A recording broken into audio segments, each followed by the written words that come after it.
Hi, guys. I hope that you had a good day and that you got a chance to submit your Schaefer paragraphs and read 30, um, 35 through the top of 38. And hopefully, you got to watch the video too.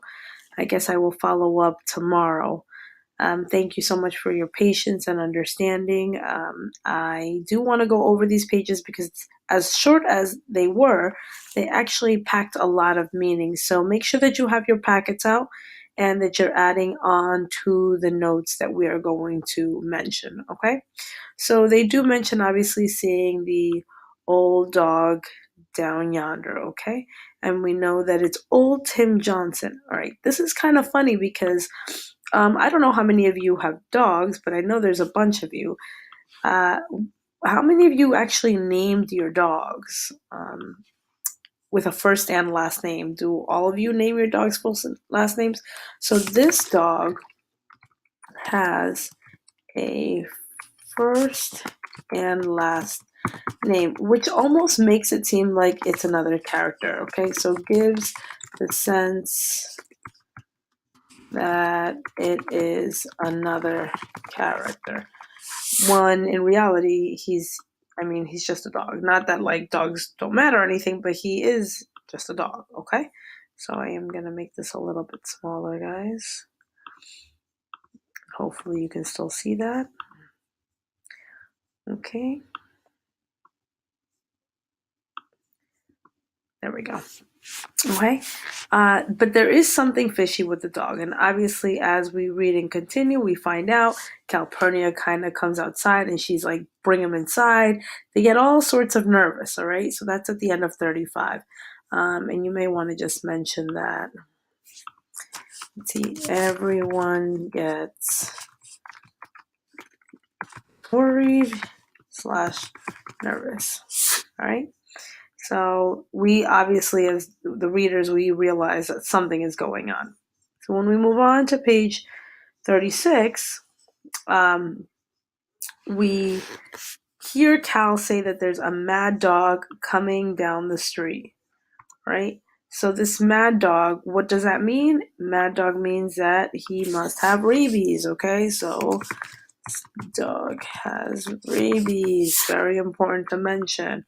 Right, because I don't know how many of you know that you should stay away from any animal that looks rabid, right? If a dog looks rabid, if a squirrel looks rabid, if a raccoon looks rabid, you need to stay away because they can bite you without realizing it and they can give you an infection.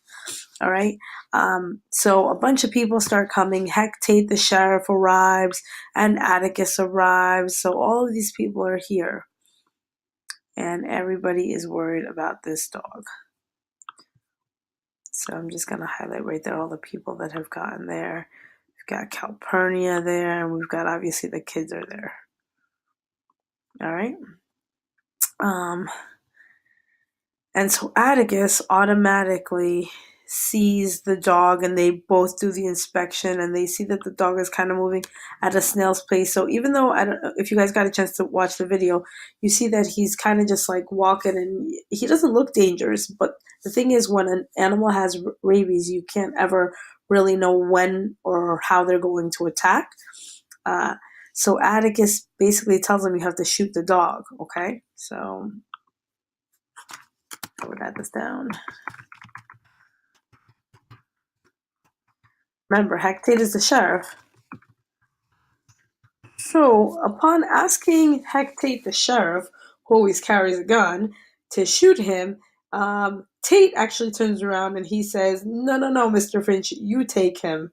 And if you guys know anything about Atticus already, you know that he's a very docile man. He's very calm and very chill, very level-headed. He doesn't like do anything crazy. He's not like one of those crazy dads that like runs around and rides a motorcycle and who knows. I don't know if any of you guys have a dad like that. He's just very level-headed and very calm and doesn't yell, that kind of stuff. So right now, Hecate the sheriff is telling him to shoot a gun.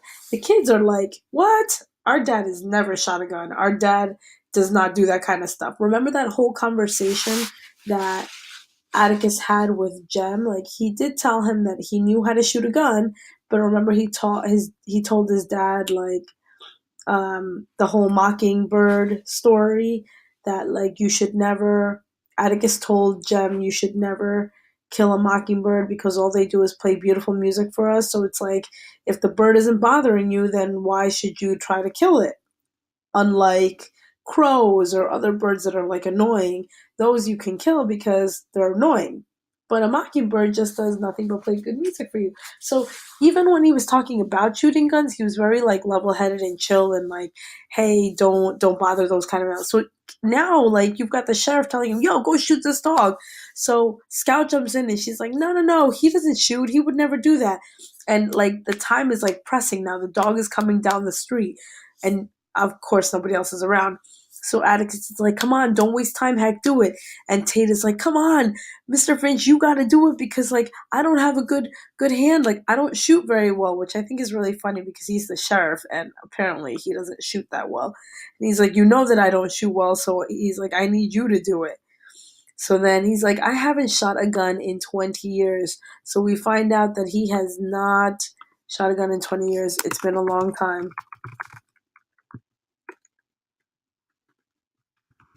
Okay. And Tate is like, it doesn't matter, man. And he gives him the gun and he's like, I'd feel more comfortable if you do it now. All right. So, bam, like there's this whole big scene where like Atticus takes off his glasses. He does this whole like, precise, let me see if I can really get a good shot at it. And he does all this other stuff. And he takes 2 steps forward. He raises his head, and all of a sudden, the dog's body goes rigid, and bam, you know, that's it. Bam. All right.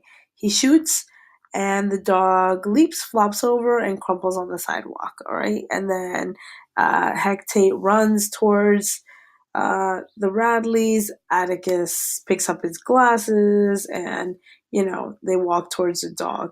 And Jem and Scout are left dumbfounded, okay? The word dumbfounded means like when you're like in shock.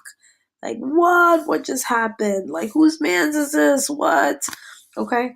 So Scout regains her senses and like pinches Jem because remember, Jem's the one that really wanted the gun, and the dad was like, no, you're too young to have a gun. And all of a sudden, he just sees his dad like shoot this gun in like one shot, guys. I don't know if any of you have played those shooting games like down the shore or at like amusement parks. Shooting these guns are not the easiest thing to do, and he does it bam in one shot. So the children like approach Atticus reverently, which basically means that they like cautiously go up to him like in shock.